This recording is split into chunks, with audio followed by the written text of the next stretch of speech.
तो भैया बात कुछ ऐसी थी कि हमें लगी थी भूख, सो हम पहुंच गए होटल। चलो भाई, देखो अब मैं क्या करता हूँ। खाना खा पी खिलाने अपने दोस्तन के संगे और दीदी के संगे पहुंच गए। खाना खा पी खिलाने, तो खाना आ गया। देखा आपने लापरवाही का नतीजा है। खाना में 50 प्रकार की वैरायटी थी।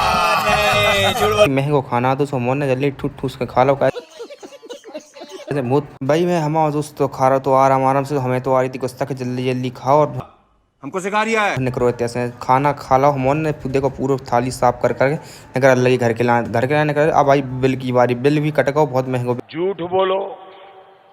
बिल कट गओ। आगे देख लो, जब लोकेशन तय की है कि बहुत दूर आई थी हमारा खाना खा भी। ठीक है, वीडियो अच्छा तो लाइक कमेंट शेयर सब्सक्राइब करना ना भूलें। तब तक के लिए जय श्री राम, राधे राधे, जय माता की। मिलते हैं गाइस।